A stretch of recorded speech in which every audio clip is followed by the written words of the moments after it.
start the topic, and I think 5.3 हम already start कर चुके हैं, complex number हम already start कर चुके हैं. Now time to introduce कि what is the need of complex number in today's real world. कि हमें real world में जो हम real words हैं, real world मतलब जो हम देख पा रहे हैं, जैसे मैं आपको देख पा रहा हूँ, आप मुझे देख पा रहे हो, मैं आपको सुन पा रहा हूँ, आप मुझे सुन पा रहे हो, that's called real world. तो उस real world में complex numbers का या complex theory का रूल क्या है या उसका जरूरत क्या पड़ेगी हमको, इसके लिए हमें बेसिक से एग्जांपल से समझते हैं. सपोज हमें एक सर्कल गिवन है और एक लाइन जो है इसको दो पार्ट में इंटरसेक्ट करिए, दो पार्ट में इंटरसेक्ट करिए. तो अगर आप ध्यान से देखो इसको, सो यहाँ पे एक लाइन है और एक सर्कल है. तो लाइन जो है सर्कल को दो पॉइंट पे कट कर रही है, राइट. तो अगर लाइन सर्कल को दो पॉइंट पे कट कर रही है तो ये दो पॉइंट है वो आपको विजिबल है, ये दिख रहे हैं, मुझे रियलिटी है, राइट.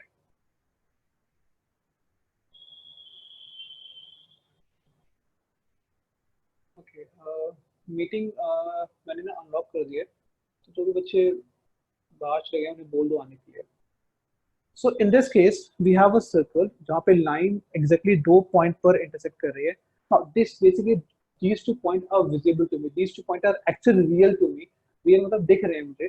तो यहाँ पे दो पॉइंट जिसको मैं एक्चुअली बोलूंगा रूट्स. तो रूट्स अब जो है वो मेरे रियल है, रियल मतलब दिख रहे हैं, विजिबल है मुझे यहाँ पे. बट एक और केस देखिए, एक सर्कल है, एक लाइन है, यहाँ पे देखिए इस पॉइंट, इस केस में क्या हो रहा है. इस केस में अगेन दो पॉइंट तो है, लाइन सर्कल को दो पॉइंट पे इंटरसेक्ट कर रही है, दिख भी रहे हैं, लेकिन वो दोनों पॉइंट आपके इक्वल है. तो रूट्स ऑफ रियल है बिकॉज वो विजिबल है मुझे, बट इक्वल है. इस वजह क्या है, रूट्स आपके रियल है बट वो आपके अनइक्वल है,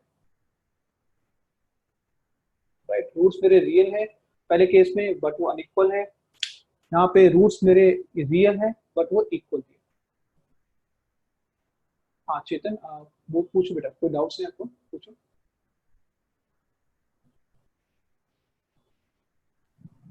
सर जो सेकंड वाला सेगमेंट था सर कि सर ये 2 पॉइंट पे कैसे करिए समझ नहीं आया.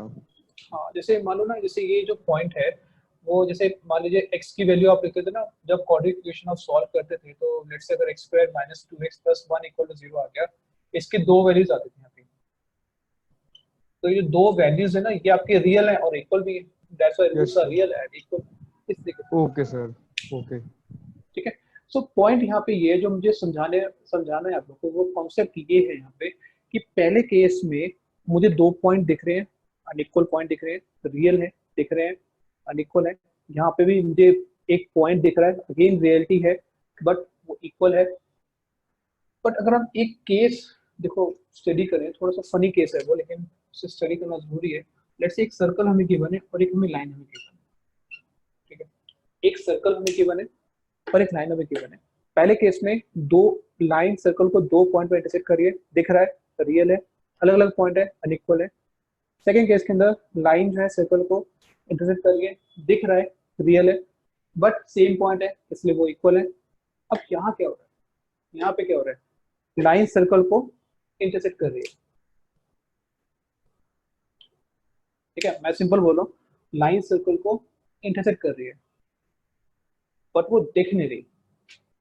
ठीक है. अब यहाँ पे क्या हो रहा है, अगर कोई इंपॉर्टेंट चीज, ये चीज इंपॉर्टेंट है, लाइन सर्कल को इंटरसेक्ट कर रही है लेकिन दिख नहीं रही, इंटरसेक्ट होती हुई. यानी रियल वर्ल्ड में वो इंटरसेक्ट नहीं कर रही, ये तो क्लियर है. रियल वर्ल्ड में इंटरसेक्ट नहीं कर रही, बट कहाँ इंटरसेक्ट कर रही है, इमेजिन में, मेरी सोच में, मेरे ख्वाबों में इनफैक्ट. तो वो इंटरसेक्ट कर रही है. अब बिकॉज इंटरसेक्ट कर रही है, वो इमेजिनरी पे, मेरी इमेजिनेशन पे इंटरसेक्ट कर रही है, इसलिए यहाँ जो कॉन्सेप्ट डेवलप हो जाता है वो आपका हो जाता है इमेजिनरी पॉइंट्स का. यानी वो इंटरसेक्ट तो कर रही है, वो मेरी यानी इमेजिनेशन पे इंटरसेक्ट कर रही है, मेरे ख्वाबों में इंटरसेक्ट कर रही है. तो यहाँ जितने भी पॉइंट पर इंटरसेक्ट करेगी वो पॉइंट मेरे इमेजिनरी पॉइंट निकल के आ जाते हैं. ठीक है.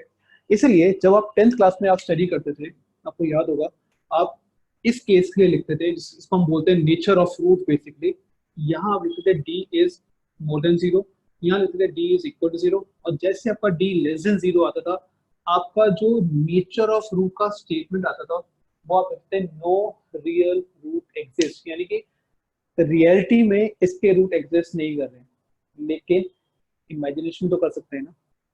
इसलिए यहाँ पे जो रूट एग्जिस्ट करेंगे वो आपके इमेजिनरी रूट्स होंगे। और आपने 5.3 में जितनी भी वैल्यूज निकाली थी x की, वो बेसिकली आपकी इमेजिनरी वैल्यूज थी, वो इमेजिनेशंस पे थी, कर तो रही हैं लेकिन वो हायर ऑर्डर में कर रही है। तो जितने भी रूट्स हमें विजिबल होते हैं, जिनको हम देख पाते हैं, रियल वर्ल्ड में होते हैं, रियल नंबर्स में होते हैं, वो आपके होते हैं d more than 0, d equal to 0। लेकिन ऐसे जितने भी रूट्स जो आपके इमेजिनरीज होते हैं, जिनको हम देख नहीं पाते या जो अभी तक डिस्कवर नहीं हुआ है, उसको हम बोलते हैं इमेजिनरी रूट्स, राइट। सो अगर किसी को कोई भी अगर डाउट है तो प्लीज अपना हैंड रेस करो, और उसके बाद फिर आगे की बात करते हैं। यहाँ तक किसी को डाउट इस केस तक? हाँ प्रखर, प्रखर बोलो बेटा। सर जो इमेजिनरी रूट्स होते हैं उनका मतलब ये कि रियल रूट्स नहीं है, जैसे हमने 10th क्लास में चैप्टर 4 में पढ़ा था, नो रियल रूट्स। हाँ तो मतलब वही ना, रियल वर्ल्ड में एग्जिस्ट नहीं कर रहा है ना प्रखर, बात तो वही होगी ना कि रियल वर्ल्ड में एग्जिस्ट नहीं कर रहा। रियल वर्ल्ड में एग्जिस्ट नहीं कर रहा मतलब उसके रियल रियल नंबर नहीं आएगा, कोई वो रियल नंबर नहीं देगा, वो आपको इमेजिन नंबर देगा, यानी वो उसमें कहीं ना कहीं आयोडा इंट्रोड्यूस होगा। जैसे आपने 5.6 एक्सरसाइज करी होगी, यस उसमें सर। रूट्स में कहीं ना कहीं आयोडा आएगा, और अगर आयोडा नहीं आ रहा इट मींस वो एक रियल नंबर है। सिंपल सा टॉपिक है। ओके। तो अभी तक एक्चुअली क्या होता है कि एक ना मैथमेटिशियंस ने बहुत सिंपल सा कहानी करी हुई है कि जो भी चीजें अभी तक डिस्कवर नहीं हो पा रही हैं या जिसके आंसर्स हमारे पास अभी तक नहीं है, उनको उन्होंने डाल दिया है इमेजिनरी वर्ल्ड में, यानी कि इमेज कॉम्प्लेक्स रूट्स में डाल दिया है। अब उन्हें ये तो पता है कि x square plus x plus 1 equal to 0 इसका रूट होता है, इसका सोल्यूशन तो है, वो सोल्यूशन ये रहा, ये इनको पता है कि माइनस आया प्लस माइनस √3 आयोडा पॉइंट 2, इस इक्वेशन का सोल्यूशन ये दिया हुआ, ये है मेरे पास। लेकिन इसे हम कौन से कॉम्प्लेक्स, कौन से नंबर सिस्टम में डालेंगे ये नहीं पता अभी, इसलिए उन्होंने काम करा। अब क्योंकि सॉल्यूशन तो है, यानी कि ये ना कोई नंबर सिस्टम को फॉलो करता है, लेकिन पता नहीं है कौन से करता है, तो उन्होंने कहा एक काम करो, इसे कॉम्प्लेक्स नंबर में डालो। तो जैसे जैसे मैथ्स धीरे धीरे डेवलप होनी शुरू होगी, जैसे जैसे और भी कॉन्सेप्ट आने शुरू होंगे, हो सकता है कि इसमें ये जो अभी तक हमारा जो बेंचमार्क है वो रियल नंबर है, रियल नंबर के ऊपर कॉम्प्लेक्स नंबर है, तो अभी रियल नंबर है और फिर कॉम्प्लेक्स नंबर है, इसके बीच में भी कोई ना कोई चीजें हो सकती हैं, और भी नंबर सिस्टम हो सकते हैं जो अभी स्टिल अनडिस्कवर्ड है। जैसे वो डिस्कवर होंगे हो सकता है ये उसका कोई पार्ट हो जाए। तो अब मैं ये तो पता है कि ये एक रियल नंबर नहीं है, लेकिन ये एक रियल नंबर से ऊपर का एक ट्रेजेक्ट्री है। फॉर एग्जांपल अगर नंबर सिस्टम को देखते हो तो पहले आता है नेचुरल नंबर, फिर होल नंबर्स, फिर इंटीजर, फिर आपका रैशनल, फिर इरेशनल, फिर रियल, और अब तो सबसे ऊपर अभी तक है वो कॉम्प्लेक्स नंबर है, राइट। तो अब रियल नंबर और कॉम्प्लेक्स नंबर के बीच में कौन कौन से सब डिविजन है ये अभी तक डिस्कवर नहीं है। सर हाँ जी सर, हम एक तरीके से ये कह सकते हैं ना कि कॉम्प्लेक्स नंबर सारे नंबर का ही सुपरसेट है। बिल्कुल, अभी तक तो बोल सकता है, मतलब in today's generation yes, complex number is superset of all the numbers. ठीक है सर। ठीक है, लेकिन जैसे जैसे साइंस डेवलप होगी, हो सकता है कि आफ्टर 10 और 15 इयर्स बाद हो सकता है कि कॉम्प्लेक्स नंबर से ऊपर भी एक और सबसेट आ जाए, ये भी पॉसिबिलिटी है, कोई बड़ी बात नहीं है। ठीक है, तो because as a science student हमें हर पॉसिबिलिटीज को ओपन रखना चाहिए। तो अगर यही स्टेटमेंट मैं कॉमर्स में जाता, कॉमर्स में बोलता, तो मैं बोलता यार अभी तक जो है ना कॉम्प्लेक्स नंबर है सबसे ऊपर, but as a science student, because you are a science student, तो मैं आपको बोलूंगा यार कॉम्प्लेक्स नंबर्स के ऊपर भी एक ऑप्शन आ सकता है इन द नियर फ्यूचर। वो कब आएगा पता नहीं, बट लेकिन वो आ सकता है, ये पॉसिबिलिटी है। ठीक है, तो एज अ साइंस स्टूडेंट हमें हर चीज को अपना ओपन रखे चलना चाहिए। So let's start with exercise 5.1. 5.3 हम ऑलरेडी पढ़ चुके हैं, और इसके अंदर हम आयोडा का कॉन्सेप्ट मैंने आपको बोल दिया था कि आयोडा की जो वैल्यू है, आई स्टैंड फॉर आयोडा, आयोडा की वैल्यू √(-1) होती है, यानी आप इसको हम आयोडा का स्क्वायर ले सकते हैं -1। मैं तो कोई डाउट नहीं है किसी को? No sir. ठीक है, तो what is i cube? Sir -1 iota. या तो इसको हम लिख सकते हैं आयोडा का square into iota, iota square -1 के इक्वल है, -1 इनटू आयोडा यानी कि माइनस आयोडा सिंपल। अच्छा वैसे बताओ व्हाट इज आई की पावर 4? सर 1 ऑफ कोर्स, कैसे आएगा? आयोडा की पावर 2 होल की पावर 2 यानी कि -1 होल की पावर 2, आंसर इज 1। ठीक है। सो अब जितने भी हम क्वेश्चंस करेंगे उसमें आपको 4 वैल्यूज हमेशा याद रखनी है कि आयोडा को रखना है आयोडा के इक्वल, आयोडा स्क्वायर को रखना है -1 के इक्वल, आयोडा क्यूब को रखना है माइनस आयोडा आयोडा 4 को रखना है 1 के इक्वल। ठीक है, इनकी वर्किंग मैंने आपको क्लियर कर दी है, लेकिन आपको वर्किंग शो नहीं करनी, आपको सिर्फ वैल्यूज को याद रखना है।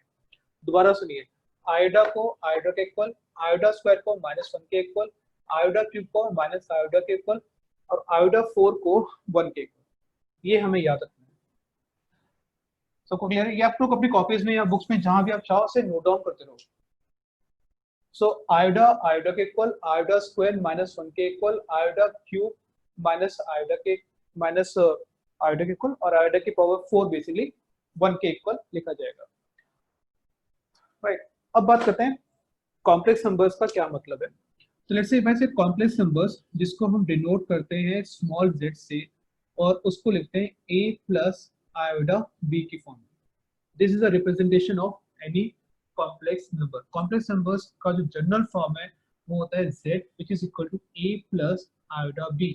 इसमें a को बोलते हैं रियल पार्ट और आयोडा के साथ जो भी नंबर लिखा जा रहा है उसको बोलते हैं imaginary part. For example z लिखा हुआ है -2 प्लस 3 आयोडा, तो इसका रियल पार्ट ऑफ z होगा -2 and imaginary part of z होगा 3। आयोडा का कोफिशिएंट 3 होगा। सेम वे जैसे एक और एग्जांपल लेते हैं, z हमें दिया हुआ है -3 -5 आयोडा, तो इसका रियल पार्ट होगा -3 और इसका इमेजिनरी पार्ट हो जाएगा -5। तो यानी कि साइन को आपको रिटेन रखना है, नेगेटिव आ रहा है पॉजिटिव आ रहा है वो आपको ध्यान रखना है।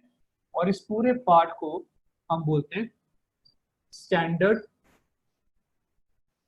Form of complex number. तो किसी भी कॉम्प्लेक्स नंबर को अगर स्टैंडर्ड फॉर्म में लिखने के लिए बोला जाएगा तो लिखने का तरीका ऐसे होता है a प्लस आयोडा b। यहाँ पर किसी को कोई डाउट है तो प्लीज अपना हैंड रेज करो, अदरवाइज हम आगे बढ़ते हैं।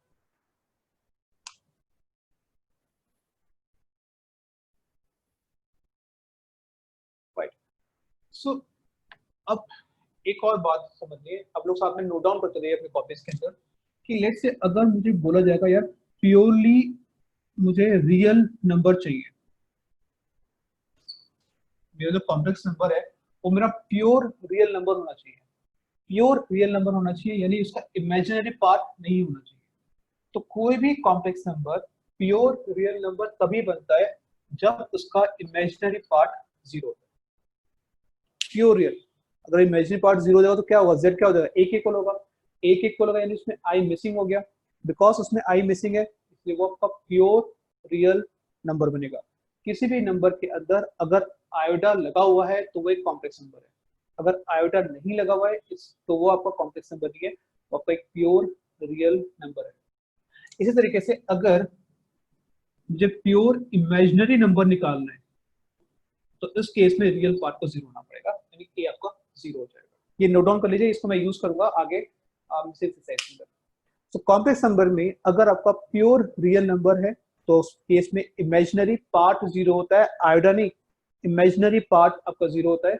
और प्योर इमेजिनरी नंबर के अंदर आपका रियल पार्ट 0 होता है यानी कि a आपका 0 होता है। ठीक है, यहाँ तक अगर किसी को डाउट है तो अपने हैंड रेस करो, अदरवाइज आगे बढ़ेंगे।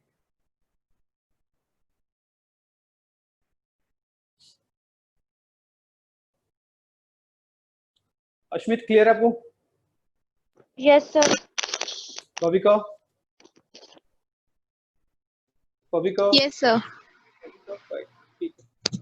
एक बार ना ग्रुप पे मैसेज डाल दो, मैंने ना मीटिंग अनलॉक करी हुई है, जो भी बच्चा मीटिंग से चला गया ना वो दोबारा आ जाएगा, काफी देर से मीटिंग अनलॉक करी। आई थिंक आर्यन का मैसेज मेरे पास आ रहा है कि वो मीटिंग से शायद बाहर हो गया। चलो ये हमने कंप्लीट कर लिया, ये नोट डाउन आप लोग कर लीजिएगा। उसके बाद अब स्टार्ट करते हैं actually questions number 1 exercise 5.1। Question number 1, जितने भी कॉम्प्लेक्स नंबर्स हमें गिवन, जितने भी पार्ट हमें गिवन है उसे हमें स्टैंडर्ड फॉर्म में लिखना है, यानी कि a प्लस आयोडा b की फॉर्म में उसे हमें लिखना है। So in this case, it comes out to be question first आपको given है 5i minus 3/5 iota, right? Simplify करते हैं, इसे पूरा सिंप्लीफाई करते हैं, 5 से 5 चला गया, बचा आपका -3 आयोडा की पावर 2, आयोडा की पावर 2 होती है -1, आंसर आपका आ गया 3 के ऊपर। बट इसको लिखना है मुझे a प्लस आयोडा b के फॉर्म में, तो ये आपको आ जाएगा 3 + 0। ठीक है, सबको क्लियर है? अगर सबको क्लियर है तो आगे बढ़ते हैं।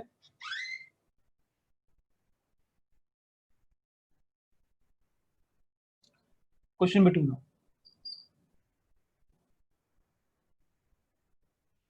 आयोडा की पावर 9, आयोडा की पावर 19, आयोडा की पावर 9 एंड आयोडा की पावर 19, ये आपको चेक करना है। आयोडा की पावर 9, आयोडा की पावर 19। तो नाउ दिस इज पावर। ना पावर आपकी 4 से बड़ी हो रही है, राइट? पावर आपकी 4 से बिगर हो गया, तो वही सेम स्टेप जो आपने ट्रिग्नोमेट्री में किया था, 9 को आपको 4 से डिवाइड करना है, जो भी रिमाइंडर रहेगा वो आपको पुट करना है। तो ये आपका आई की पावर 1 आ गया, 19 अगेन 4 से डिवाइड करेंगे, आई थिंक 16, आईडी की पावर 3 आ गया। तो जो भी अगर आपके नंबर 4 से बिगर हो रहे हैं तो आप उसे 4 से डिवाइड करेंगे, और जो भी रिमाइंडर आपके पास आएगा वही आपको पुट करना है। तो 9 को मैंने 4 से डिवाइड किया, रिमाइंडर 1 आ गया। 19 को मैंने 4 से डिवाइड किया, रिमाइंडर आपका 3 आ गया। ये वर्किंग दिखाने की कोई जरूरत नहीं है, तो जैसे रफ में जाएगी working. So now you get i की पावर 1 एंड आई की पावर 3।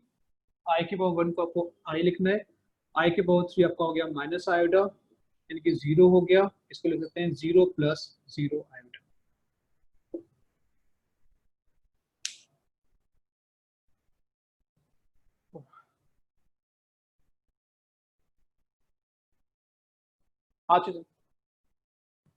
सर हम इसको ऐसे कर सकते हैं कि जो फर्स्ट टर्म है i⁻⁹ उसको हम i⁻³ × 3 कर सकते हैं। उसके बाद सर हम उसमें i⁻³ की वैल्यू लगा देंगे, और सर सर i⁻19 को हम i⁻4 × 4 + 3 कर सकते हैं। बिल्कुल, कोई प्रॉब्लम नहीं, बिल्कुल कर सकते हैं। Okay sir. भाविका? सर हमें जैसे यहाँ क्वेश्चन में गिवन है कि हमें a प्लस आयोटा भी फॉर्म में लिखना है। सर अगर नहीं गिवन है तो हम सिंपल ही आंसर छोड़ देंगे या उसमें लिखेंगे? यहाँ पे छोड़ दोगे। Okay sir.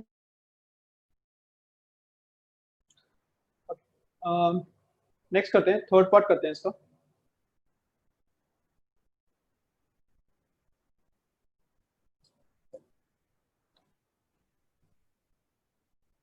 और इसका आई थिंक थर्ड पार्ट हमें गिवन है i⁻⁻19,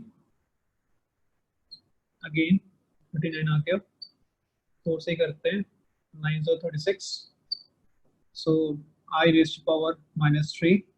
अब -3 तो कहीं है नहीं, बट पावर अगर नेगेटिव होती है तो आप डिनोमिनेटर में लिख सकते हो। ठीक है, और 2-3 तरीके हैं क्वेश्चन को सॉल्व करने के। बेसिकली आप i की पावर -3 की वैल्यू पुट करो, फिर से रैशनलाइज करो। 2-3 तरीके हैं, बट मैं एक्चुअली क्या करता हूँ, मैं देखता हूँ कि मुझे i की पावर 4 तक पहुंचना है, तो i की पावर 3 में क्या मल्टीप्लाई करें कि i की पावर 4 हो जाएगा। Answer is i। तो मैंने क्या काम करा है, ऊपर नीचे आयोडा को मल्टीप्लाई कर दिया, तो ये आयोडा ही आ जाएगा, कुछ ऐसे बन जाएगा। बट इतना ध्यान रखना है कि डिनोमिनेटर के अंदर आयोडा नहीं होना चाहिए। यहाँ तक क्लियर सबको?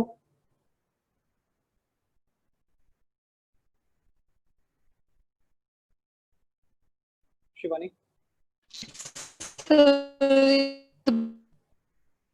शिवानी जब भी बोलते हैं ना गिटार बजते हैं। सर नेटवर्क इशू है। बोलो शिवानी, क्या इशू है? सर एक और बार मैं दोबारा समझाता हूँ शिवानी, ठीक है? प्रखर? सर ये क्वेश्चन में कुछ समझ नहीं आया, मतलब आपने आयोडा की पावर 4 ली बट फिर भी आंसर आयोडा आ गया। मैं दोबारा समझाता हूँ क्वेश्चन, ठीक है? दोबारा समझो क्वेश्चन को। नहीं इससे समझ आ गया, सॉरी आयोडा और आयोडा 4 की पावर 1 होती है तो आयोडा अपॉन 1। हाँ सर समझ आ गया। ठीक है, नीलेश? सर मुझे ये डाउट आ रहा है कि जैसे आपने 1/आयोटा क्यूब लिखा था, तो सर आयोटा क्यूब तो माइनस आयोटा होता है, तो -1 अपॉन आयोटा आंसर नहीं आएगा अगर हम वैसे करें। हाँ नीलेश, एक्चुअली ना हमें आयोटा को ना नीचे नहीं छोड़ना होता, हमें आयोटा को न्यूमरेटर में लेकर आना होता है। ठीक है, तो मैं वो वाला ही कराता हूँ। तो अभी 2 मिनट रुको, ठीक है, एक बार 2 मिनट रुको, मैं दोबारा से कराता हूँ। सो जैसे ये दिया था, तो ये आपका बन गया आई थिंक आयोडा की पावर -3, और यहाँ तो आई थिंक क्लियर है 1 अपॉन आयोडा की पावर 3, और इसे हम 1 अपॉन माइनस आयोडा लिख सकते हैं।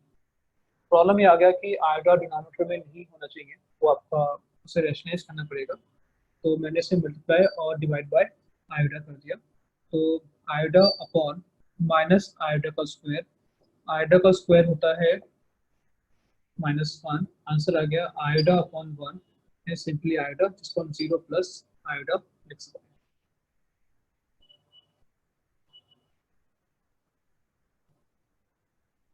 नीलेश क्लियर है? Yes sir. ठीक है, शिवानी अगर क्लियर है तो एक बार हैंड रेस कर लो। Right, done. तो नीलेश अपना हैंड डाउन लोअर कर लो। ठीक है, दिस ऑल अबाउट तो अगर पावर आपकी बिगर आ रही है, 4 से बिगर आ रही है, तो आपको याद रखना है कि 4 से डिवाइड करना है, रिमाइंडर फिर रिमाइंडर के बेसिस पे आपको काम करना है। और question number I think first second third बिल्कुल क्लियर है। And come back to question number 4 5, question number 6 and question number 7। 4 5 6 and 7। तो 4 5 6 7 के अंदर बेसिकली हमें क्या करना है, सारा ब्रैकेट ओपन करना है, सिंप्लीफाई करना है। रियल पार्ट को अलग सिंप्लीफाई करेंगे, इमेजिनरी पार्ट को अलग सिंप्लीफाई करेंगे, और से फिर a प्लस आयोडा b की फॉर्म में उसको लिखना है। तो आई am leaving question number 4 5 6 because वो बेसिक से क्वेश्चन है। एंड क्वेश्चन नंबर 7 कर लेते हैं, बहुत से थोड़ा बड़ा क्वेश्चन भी है, उसमें कैलकुलेशन भी थोड़ी सी ज्यादा है। तो क्वेश्चन नंबर 7 कर लेते हैं। And in question number 7 the question is I think 1 upon 3 plus 7i upon 3 plus 4 plus iota upon 3 and -4 upon 3 plus iota, ये क्वेश्चन दिया होगा। तो पहला, जब भी ऐसे क्वेश्चंस आएंगे, जो फर्स्ट रूल है आपका, या फर्स्ट बेसिकली रूल तो हम नहीं बोल सकते, बट बेसिक स्टेप जो है वो सिंपल होता है कि सारे के सारे ब्रैकेट्स को आप ओपन कर दो, जितने भी ब्रैकेट्स हैं उन सबको ओपन कर दो। तो if you open all the brackets along with the sign, ये आपको आ जाएगा 1 upon 3 plus 7i upon 3 plus 4 plus iota upon 3 plus 4 upon 3 minus iota, ये आपका आ जाएगा। सारा ब्रैकेट ओपन कर दिया, साइन में सब हमने ओपन कर दिए, ये आपका एक्सप्रेशन आ जाएगा। उसके बाद हमें क्या करना है, जितने भी नंबर्स जिसमें आयोडा नहीं है यानी रियल पार्ट, उनको क्लब कर लो। जैसे ये आपका एक रियल पार्ट है, ये भी एक रियल पार्ट है, ये भी एक रियल पार्ट है, आप इनको क्लब कर लो। और उसके बाद सेकेंड ब्रैकेट में जितने भी इमेजिनरी पार्ट है, आप उनको क्लब कर लो।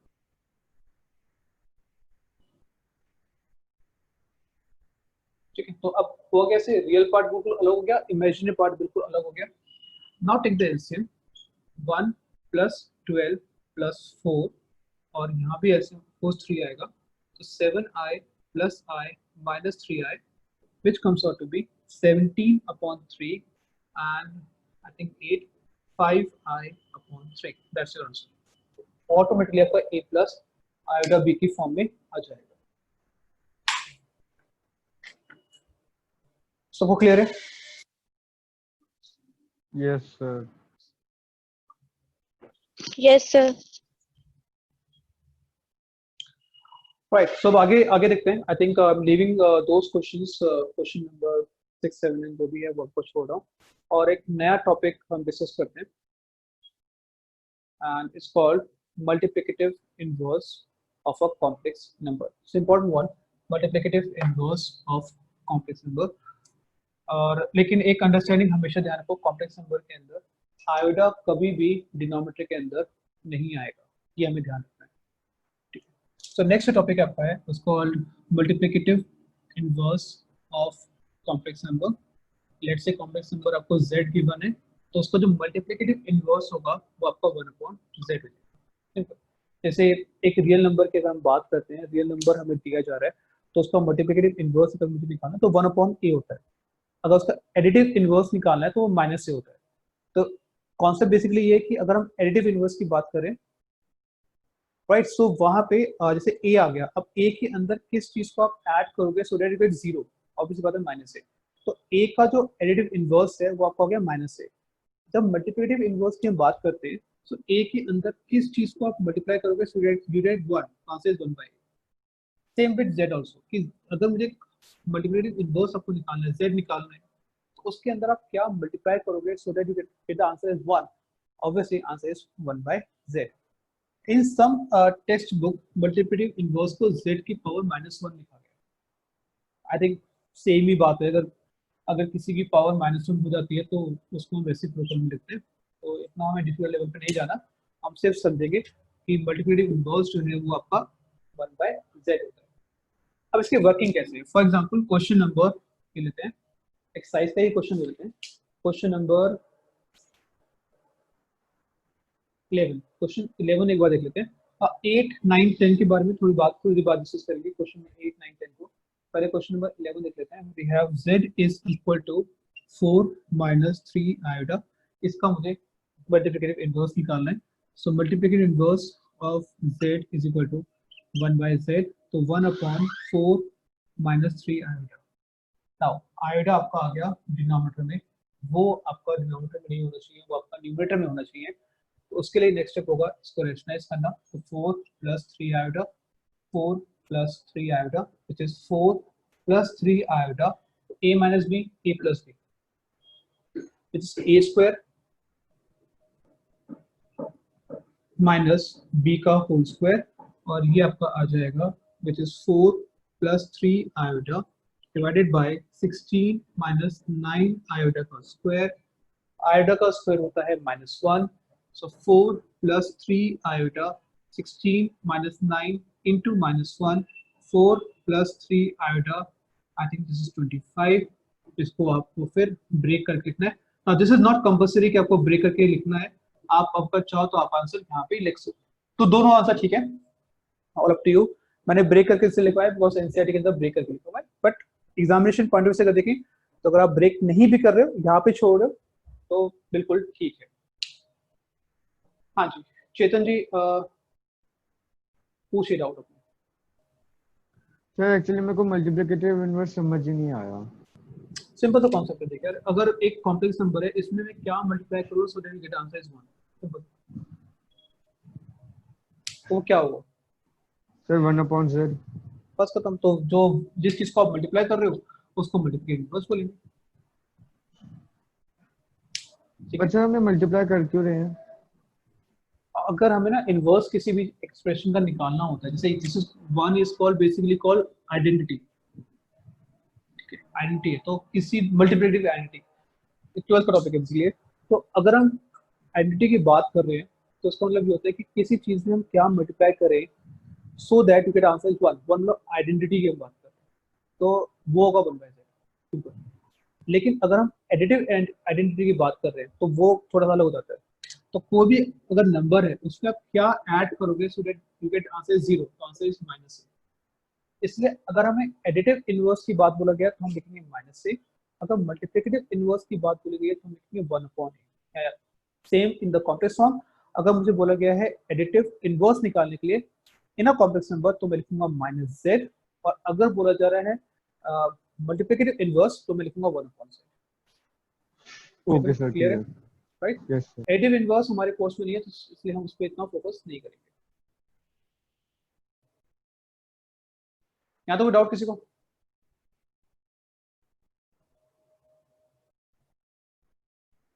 राइट, सो क्वेश्चन नंबर 8, 9, 10 एक बार देख लेते हैं। और एडिटिव इनवर्स के जो मल्टीप्लिकेटिव इनवर्स के जो क्वेश्चन है वो आपके क्वेश्चन नंबर है 11, 12, 13, so I am leaving 12, 13 as a homework. और क्वेश्चन नंबर 8, 9, 10 रह गया था, एक बार उसको भी देख लेते हैं, क्वेश्चन नंबर 8, 9, 10 को।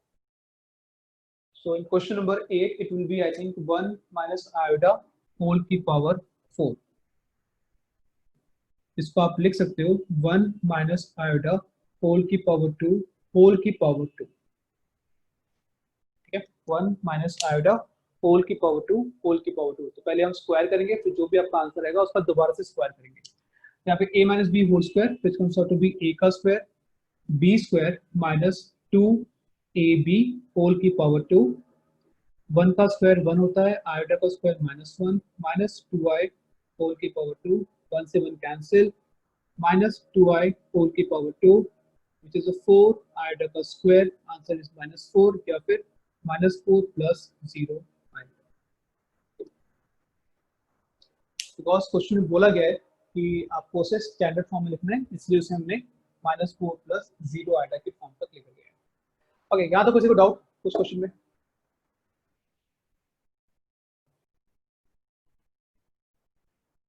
सबको क्लियर है?